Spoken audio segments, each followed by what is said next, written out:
करके वेला याद जिंदड़िए रोवेगी, ना मिला दुख वाले हार परोवेगी। करके वेला याद जिंदड़िए रोवेगी, ना मिला दुख वाले हार परोवेगी। हाँ।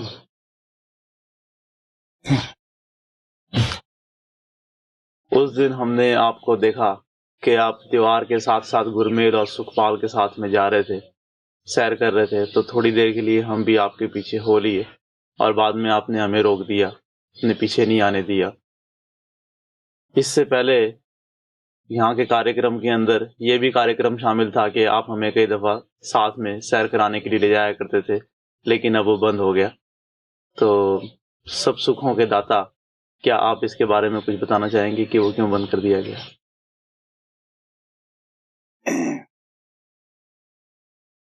हाँ भाई,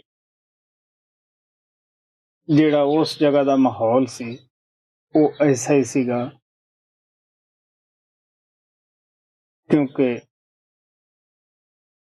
ਆਪਣੇ ਕੋਲੇ ਇਸ ਤਰ੍ਹਾਂ ਦੀ ਜਗ੍ਹਾ ਉੱਥੇ ਜ਼ਿਆਦਾ ਨਹੀਂ ਸੀ ਜਿਹਦੇ ਵਿੱਚ ਸਤਸੰਗੀ ਆਪਣੇ ਆਪ ਖੁੱਲੇ ਫਿਰ ਸਕਦੇ ਸੀਗੇ। ਇਸ ਵਾਸਤੇ ਬਾਹਰ ਮੈਂ ਲੈ ਜਾਇਆ ਕਰਦਾ ਸੀਗਾ ਸੈਰ ਵਾਸਤੇ, ਕਿਉਂਕਿ ਜਿਹੜੀ ਆਪਣੀ ਜ਼ਮੀਨ ਸੀ ਦੋਨਾਂ ਸਾਈਡਾਂ 'ਚ ਉਹਦੇ बीच में ਰਸਤਾ ਜਾਂਦਾ ਸੀਗਾ ਔਰ ਆਮ ਲੋਕ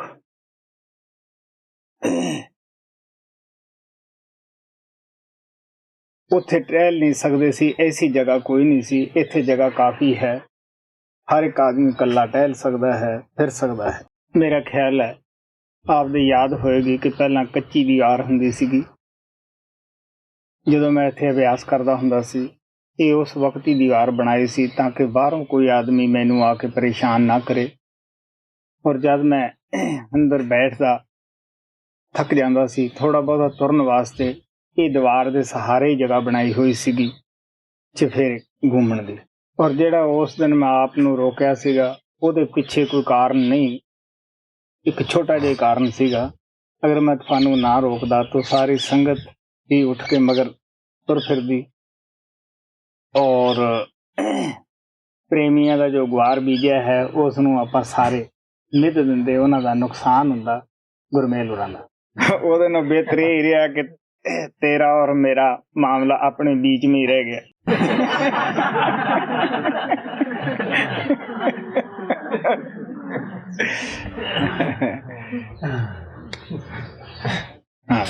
महाराज जी, मुझे संत मत में आया भी काफी समय नहीं हुआ है, मैं एक तरीके से नया ही नाम लेवा हूँ और मुझे अभी भी ध्यान के बारे में कुछ ज्यादा जानकारी नहीं है। क्या आप इसके बारे में और कुछ बताएंगे? हाँ भाई, ध्यान के बारे काफ़ी कुछ बताया गया।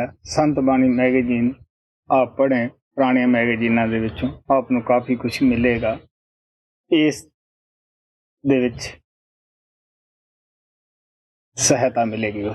सच्चाई ये हुंदी है कि दिल दा दिल नूं राह हुंदा है, जिसनूं तुसीं याद करोगे ਉਹਦਾ ध्यान अपने आप ही तुहाडे अंदर आउणा शुरू हो जाएगा।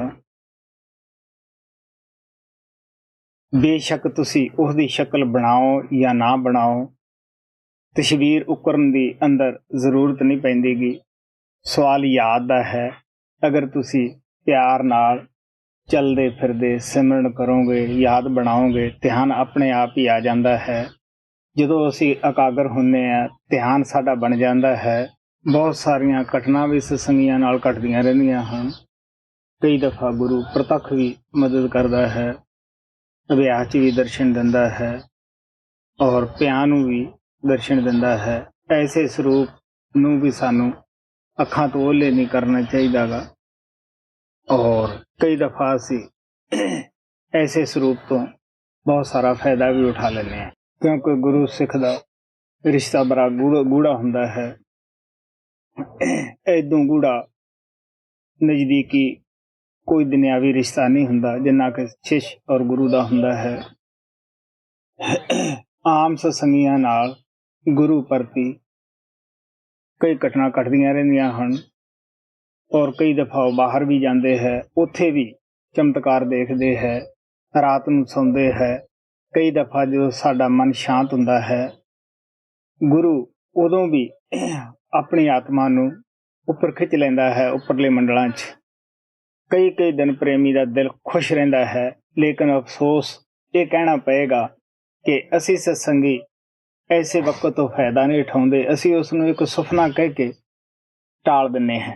ਤੁਹਾਡੇ ਐਸੇ ਗਰੁੱਪ 'ਚ ਹੀ ਐਸੇ ਪ੍ਰੇਮੀ ਬੈਠੇ ਹੈ ਜਿਨ੍ਹਾਂ ਨੇ ਇੰਟਰਵਿਊ ਦੇ ਵਿੱਚ ਦੱਸਿਆ, ਕਿਉਂਕਿ ਆਪੋ ਆਪਣੇ ਬਰਤਨ ਦਾ ਸਵਾਲ ਹੈ, ਜੈਸਾ ਕਿਸੇ ਦਾ ਬਰਤਨ ਹੈ ਵੈਸੀ ਉਸ ਵਿੱਚ ਵਸਤੂ ਠਹਿਰ ਜਾਂਦੀ ਹੈ ਪਿਆਰਿਓ। ਜਾਂ ਕਿ ਜੈਸੀ ਭਾਵਨਾ ਹੁੰਦੀ ਹੈ ਵੈਸੀ ਉਹ ਹਰੀ ਦੀ ਮੂਰਤ ਆਪਣੇ ਅੰਦਰ ਦੇਖਦਾ ਹੈ। ਕਈਆਂ ਨੇ ਬਾਬਾ ਸਾਵਣ ਸਿੰਘ ਦਾ ਦੱਸਿਆ, ਮਹਾਰਾਜ ਕਿਰਪਾਲ ਦਾ ਦੱਸਿਆ ਕਿ ਕਿਸ ਤਰ੍ਹਾਂ ਉਹਨਾਂ ਨੂੰ ਦਰਸ਼ਨ ਹੋਏ। ਕਈਆਂ ਨੇ ਇਕੱਠੇ ਦੋਨੇ ਗੁਰੂਆਂ ਦੇ ਦੱਸਿਆ, ਬਾਬਾ ਬਿਸ਼ਨ ਦਾਸ ਦਾ ਵੀ ਦੱਸਿਆ।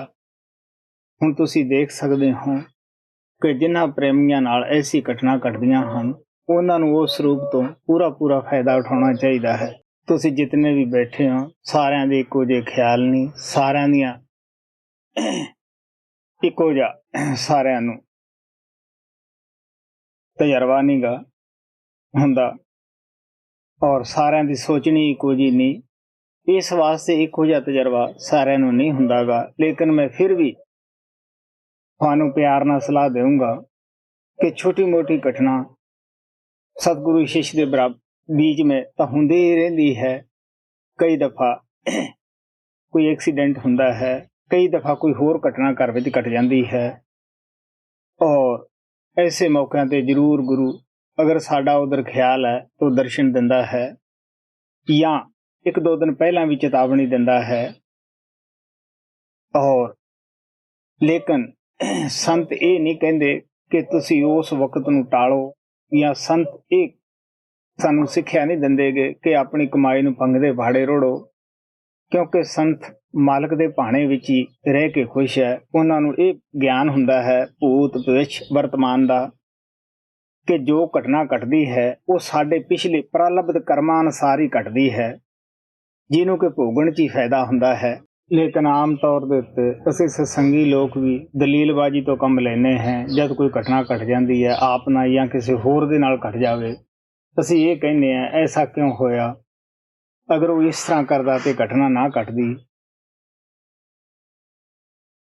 ਆਮ ਤੌਰ ਦੇ ਉੱਤੇ ਜਿਸ ਤਰ੍ਹਾਂ ਡਾਕਟਰ ਨੂੰ ਜਦ ਕੋਈ ਕਾਰਨ ਦਾ ਪਤਾ ਨਾ ਲੱਗੇ ਮੌਤ ਬਾਰੇ, ਤਾਂ ਉਹ ਦਲੀਲਬਾਜ਼ੀ ਤੋਂ ਕੰਮ ਲੈਂਦਾ ਹੈ ਕਿ ਇਸ ਦਾ ਖੂਨ ਰੁਕ ਗਿਆ, ਜਾਂ ਹਾਰਟ ਅਟੈਕ ਹੋ ਗਿਆ, ਜਾਂ ਦਿਲ ਦਾ ਦੌਰਾ ਪੈ ਗਿਆ। ਲੇਕਿਨ ਇਹ ਨਹੀਂ ਉਹ ਕਹਿ ਸਕਦਾ ਗਾ ਕਿ ਇਹਦਾ ਵਾਕਿਆ ਹੀ ਜਿਹੜਾ ਸਮਾਂ ਸੀਗਾ ਉਹ ਨਿਸ਼ਚਿਤ ਸੀਗਾ, ਇਸ ਵਕਤ ਦੇ ਵਿੱਚ ਇਹਨੇ ਜ਼ਰੂਰ ਹੀ ਚੱਲ ਜਾਣਾ ਸੀਗਾ। ਹਾਂ, ਗੱਲ ਅਸੀਂ ਧਿਆਨ ਬਾਰੇ ਕਰ ਰਹੇ ਸੀਗੇ, ਮੈਂ ਉਸ ਦੇ ਮੁਤਲਕ ਹੀ ਤੁਹਾਨੂੰ ਸਮਝਾ ਰਿਹਾ ਸੀਗਾ।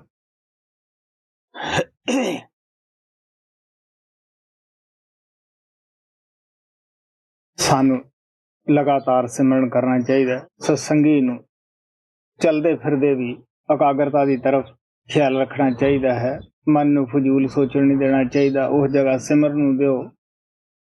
ਔਰ ਜਦੋਂ ਅਸੀਂ ਅੱਖਾਂ ਦੇ ਪਿੱਛੇ ਆਉਂਦੇ ਹਾਂ ਸਿਮਰਨ ਕਰਕੇ,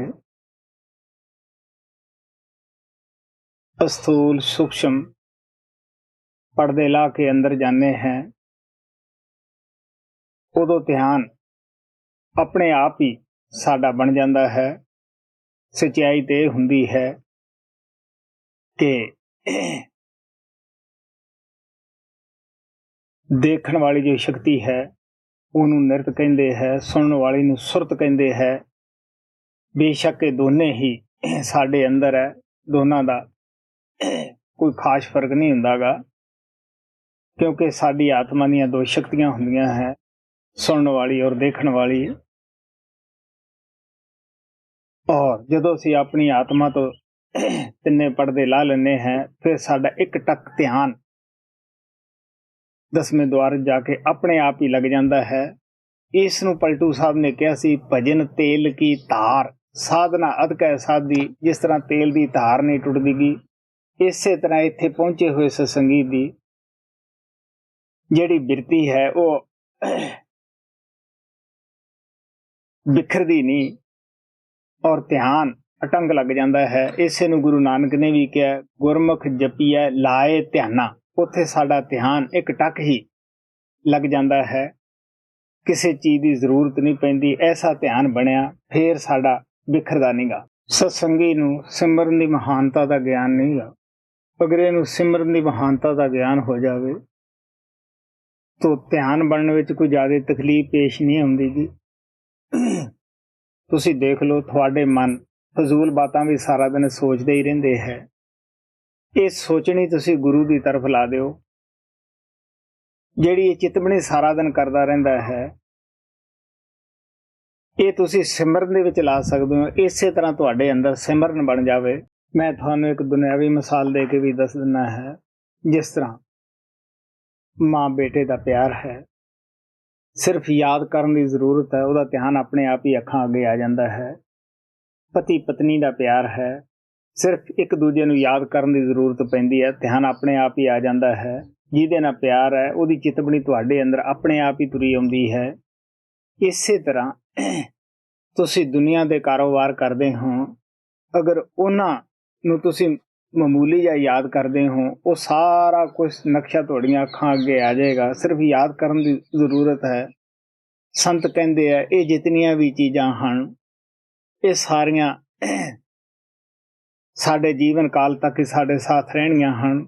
ਕਿਉਂ ਨਾ ਉਸ ਦੀ ਯਾਦ ਦਿਲ ਵਿੱਚ ਸਤਿਗੁਰੂ ਦੀ ਬਿਠਾਈ ਜਾਵੇ, ਇਹਨੇ ਕਿ ਇਸ ਦੁਨੀਆ ਤੋਂ ਬਾਅਦ ਵੀ ਸਾਡੇ ਸਾਥ ਰਹਿਣਾ ਹੈ। ਗੁਰੂ ਨਾਨਕ ਨੇ ਕਿਹਾ ਸੀਗਾ, ਕੌਣ ਸੱਜਣ ਹੈ ਜੋ ਔਖੇ ਵੇਲੇ ਕੰਮ ਆ ਜਾਵੇ। ਤਜਰਬਾ ਦੱਸਦਾ ਹੈ, ਜਿਨ੍ਹਾਂ ਲੋਕਾਂ ਨੂੰ ਜ਼ਿਆਦਾ ਸੋਚਣ ਦੀ ਆਦਤ ਹੁੰਦੀ ਹੈ, ਦਿਨੇ ਸੋਚਦੇ ਰਹਿੰਦੇ ਹੈ, ਜਾਂ ਜ਼ਿਆਦਾ ਬੋਲਣ ਦੀ ਬਾਤਾਂ ਕਰਨ ਦੀ ਆਦਤ ਹੁੰਦੀ ਹੈ, ਜਦੋਂ ਰਾਤ ਨੂੰ ਸੌਂਦੇ ਹੈ ਉਹਨਾਂ ਹੀ ਗੱਲਾਂ ਦਾ ਬਰੜਾਟ ਕਰਨ ਲੱਗ ਜਾਂਦੇ ਹੈ, ਜਾਂ ਉਲਟ ਪੁਲਟ ਉਹਨਾਂ ਦਾ ਹੀ ਉਹ ਰਾਤ ਨੂੰ ਗਾਉਣ ਕਰਨ ਲੱਗ ਜਾਂਦੇ ਹੈ।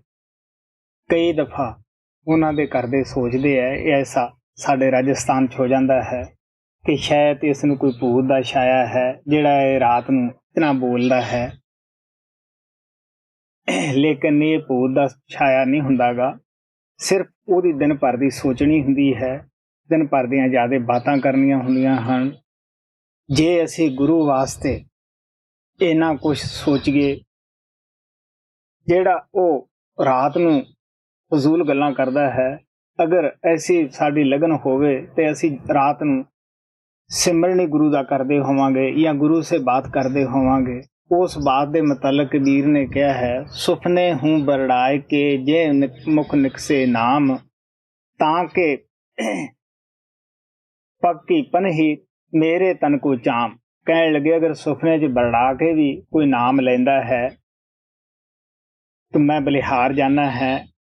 ਮੇਰੇ ਤਨ ਦੀ ਜੁੱਤੀ ਅਗਰ ਉਹਦੇ ਪੈਰਾਂ ਵਿੱਚ ਪੈ ਜਾਵੇ, ਮੈਨੂੰ ਖੁਸ਼ੀ ਹੋਏਗੀ, ਕਿਉਂਕਿ ਉਹਨੇ ਸੁਪਨੇ 'ਚ ਤਾਂ ਬਰੜਾ ਕੇ ਨਾਮ ਜਪਿਆ ਹੈ, ਗੁਰੂ ਨੂੰ ਯਾਦ ਕੀਤਾ ਹੈ। ਮੇਰਾ ਤੁਹਾਨੂੰ ਇਹ ਸਵਾਲ ਦੇ ਮੁਤਲਕ ਸਮਝਾਉਣ ਦਾ ਇਹੀ ਭਾਵ ਹੈ ਕਿ ਜਿਹਨੂੰ ਤੁਸੀਂ ਯਾਦ ਕਰੋਗੇ, ਆਪਣੇ ਆਪ ਹੀ ਤੁਹਾਡਾ ਮਨ ਉਧਰ ਇਕਾਗਰ ਹੋਏਗਾ, ਉਹਦੀ ਸ਼ਕਲ ਤੁਹਾਡੀਆਂ ਅੱਖਾਂ ਅੱਗੇ ਆਏਗੀ। ਸਿਮਰਨ ਕਰੋਗੇ, ਆਪਣੇ ਆਪ ਹੀ ਇਕਾਗਰਤਾ ਪ੍ਰਾਪਤ ਹੋਏਗੀ, ਧਿਆਨ ਬਣ ਜਾਏਗਾ।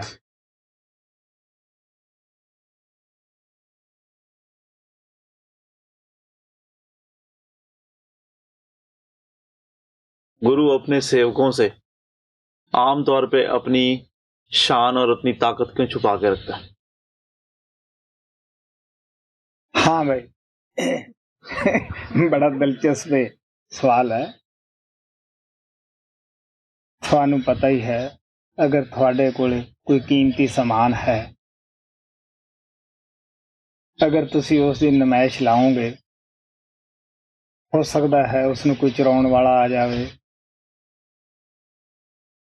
ਤੁਹਾਡਾ ਬੜਾ ਭਾਰੀ ਨੁਕਸਾਨ ਹੋ ਜਾਏਗਾ।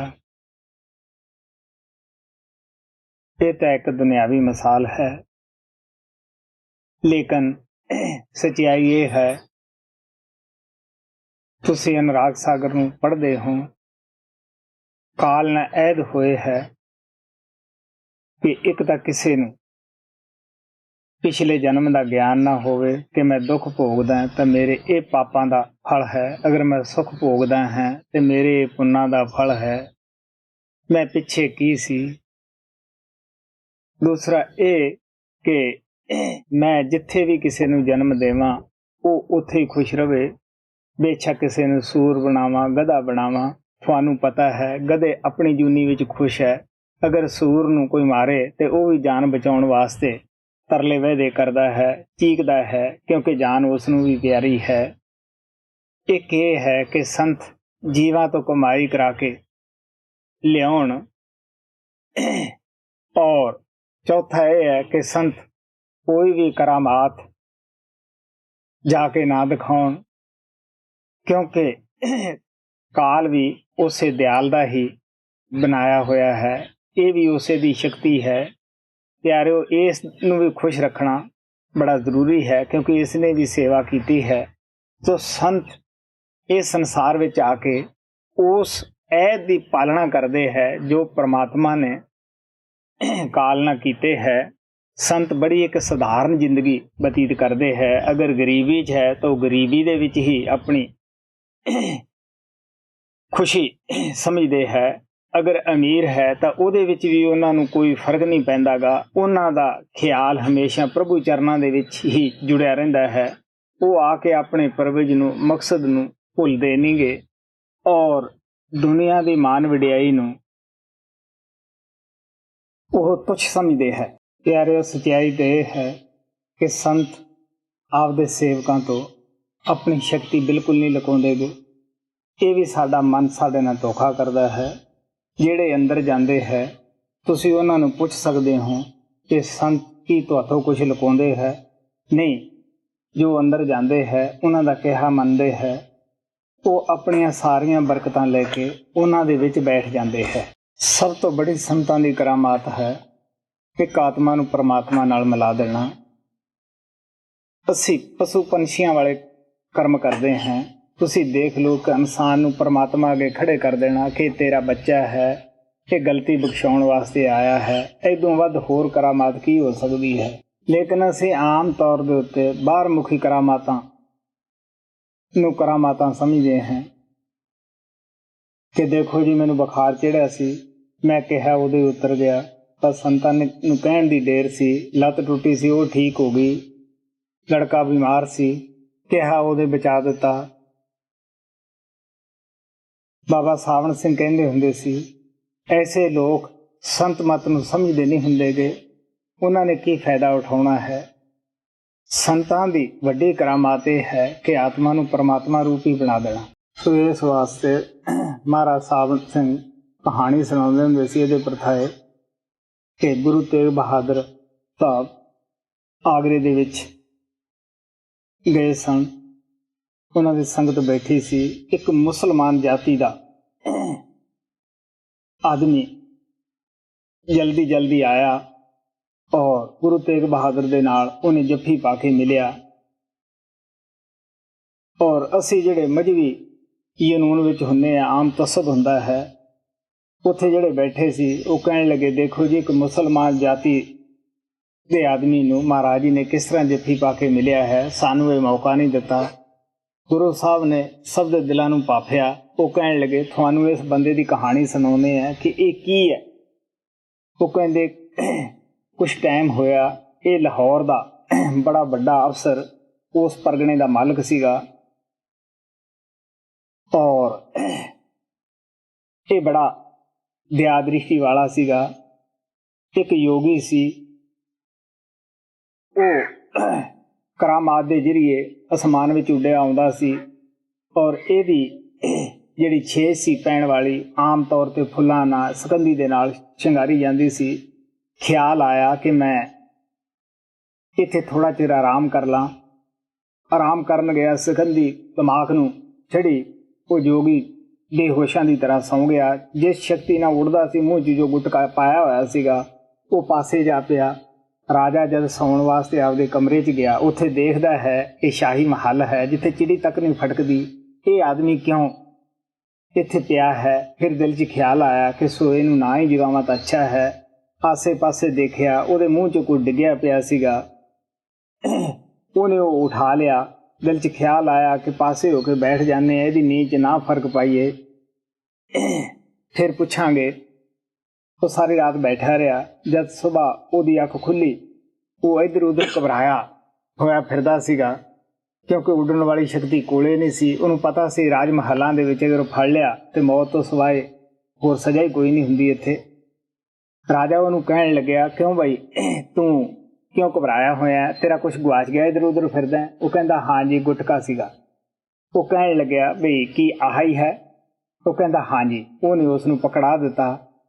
ਉਹ ਮੂੰਹ 'ਚ ਪਾ ਕੇ ਉੱਡ ਗਿਆ, ਆਪਦੇ ਗੁਰੂ ਕੋਲੇ ਗਿਆ। ਗੁਰੂ ਨੇ ਲੇਟ ਹੋਣ ਦਾ ਕਾਰਨ ਪੁੱਛਿਆ। ਉਹਨੇ ਸਾਰੀ ਕਹਾਣੀ ਜੋ ਲਾਹੌਰ ਵਿੱਚ ਬੀਤੀ ਸੀ ਦੱਸ ਦਿੱਤੀ।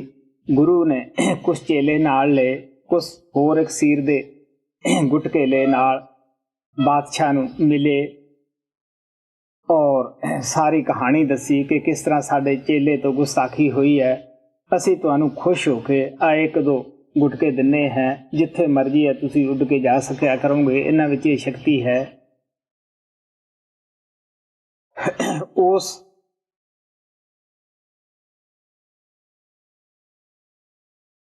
ਬਾਦਸ਼ਾਹ ਨੇ ਕਿਹਾ ਕਿ ਉਹ ਤੁਸੀਂ ਸਾਰੀ ਜ਼ਿੰਦਗੀ ਜੰਗਲਾਂ 'ਚ ਪੁੱਠੀਆਂ ਸਿੱਧੀਆਂ ਸਮਾਧੀਆਂ ਲਾਉਂਦੇ ਰਹੇ, ਇੰਨੀਆਂ ਕਠਿਨ ਘਾਲਣਾ ਘਾਲੀਆਂ, ਔਰ ਉਸ ਨੂੰ ਤੁਸੀਂ ਲੋਕਾਂ ਨੂੰ ਉੱਡਣਾ ਸਿਖਾਉਣ 'ਚ ਜਾਂ ਉੱਡ ਕੇ ਹੋਰ ਥਾਂ ਜਾਣਾ, ਸ਼ਕਤੀ ਦਿਖਾਉਣ ਦੇ ਵਿੱਚ ਹੀ ਬਰਬਾਦ ਕਰ ਗਏ ਹੋ। ਉਹ ਕਹਿਣ ਲੱਗਿਆ, ਮੈਂ ਬਾਦਸ਼ਾਹ ਹਾਂ, ਇਹ ਕੰਮ ਮੈਂ ਆਪਦੇ ਹਵਾਈ ਜਹਾਜ਼ਾਂ ਤੋਂ ਵੀ ਲੈ ਸਕਦਾ ਹਾਂ, ਹੋਰ ਵੀ ਕਈ ਮੇਰੇ ਕੋਲ ਸਾਧਨ ਹੈ, ਮੇਰੇ ਕੋਲ ਆਰਮੀ ਹੈ। ਸੋ ਸੰਤ ਮਹਾਤਮਾ ਸਾਨੂੰ ਦੱਸਦੇ ਹੈ ਕਿ ਦੁਨੀਆ ਦੇ ਵਿੱਚ ਜੋ ਸ਼ਰੀਫ ਆਦਮੀ ਹੈ ਉਹ ਕਦੇ ਵੀ ਬੁਰੇ ਆਦਮੀਆਂ ਦੀ ਕਮਾਈ ਨਹੀਂ ਖਾਂਦਾਗਾ, ਉਹ ਆਪਣੀ ਦਸਾਂ ਦੀ ਕਮਾਈ ਖਾਏਗਾ। ਮਹਾਰਾਜ ਸਾਵਣ ਸਿੰਘ ਕਹਿੰਦੇ ਹੁੰਦੇ ਸੀ ਕਿ ਰਿੱਧੀਆਂ ਸਿੱਧੀਆਂ ਸ਼ਕਤੀਆਂ ਦਿਖਾਉਣੀਆਂ ਇਹ ਆਪਣੀ ਖੂਨ ਪਸੀਨੇ ਦੀ ਕਮਾਈ ਨੂੰ ਬਰਬਾਦ ਕਰਨ ਦੇ ਤੁੱਲ ਹੁੰਦਾ ਹੈ। ਉਹ ਕਹਿੰਦੇ ਹੁੰਦੇ ਸੀ, ਮੇਰਾ ਮੇਰੇ ਸਤਸੰਗੀਆਂ ਨੂੰ ਸਖਤ ਹੁਕਮ ਹੈ, ਕੋਈ ਕਰਾਮਾਤ ਨਾ ਦਿਖਾਓ। ਗੁਰੂ ਅਰਜਨ ਦੇਵ ਨੇ ਕਿਹਾ ਸੀ, ਰਿੱਧ ਸਿੱਧ ਨਾਮੇ ਕੀ ਦਾਸੀ ਆਪਦੇ ਮਾਲਕ ਨੂੰ ਖੁਸ਼ ਕਰਨ ਦੀ ਮਾਰੀ ਕਈ ਆਪਣੇ ਆਪ ਹੀ ਉਹ ਕੰਮ ਕਰਦੀ ਰਹਿੰਦੀ ਹੈ। ਸੋ ਕਈ ਦਫਾ ਸੰਤ ਉਹਦੇ ਵਿੱਚ ਕੁਛ ਨਹੀਂ ਕਰਦੇਗੇ, ਲੇਕਿਨ ਐਸੀਆਂ ਸ਼ਕਤੀਆਂ ਆ ਕੇ ਸੰਤਾਂ ਦੇ ਸੇਵਕਾਂ ਦਾ ਕਾਰੋਬਾਰ ਕਰ ਜਾਂਦੀਆਂ ਹਨ, ਜੋ ਸੇਵਕ ਸੰਤਾਂ ਦੀ ਮਹਿਮਾ ਗਾਉਣ ਲੱਗ ਜਾਂਦੇ ਹੈ ਕਿ ਸੰਤਾਂ ਨੇ ਸਾਡਾ ਇਹ ਕੰਮ ਕੀਤਾ, ਇਹ ਕੀਤਾ। ਲੇਕਿਨ ਜੇ ਅਸੀਂ ਸੰਤਾਂ ਕੋਲੇ ਜਾਂਦੇ, ਉਹ ਕਹਿੰਦੇ ਨਹੀਂ ਪਿਆਰਿਓ, ਅਸੀਂ ਤਾਂ ਤੁਹਾਡੇ ਵਰਗੇ ਇਨਸਾਨ ਹੈ। ਸੋ ਇਸ ਵਾਸਤੇ ਸੰਤਾਂ ਦੀ ਕਰਾਮਾਤ ਜੋ ਹੈ ਉਹ ਸਭ ਤੋਂ ਵੱਧ ਨਿਮਰਤਾ ਹੈ, ਆਜੀ ਹੈ ਉਹਨਾਂ ਦੇ ਅੰਦਰ। ਸਭ ਕੁਝ ਕਰਕੇ ਵੀ ਉਹ ਕਹਿੰਦੇ ਨਹੀਂ ਬਈ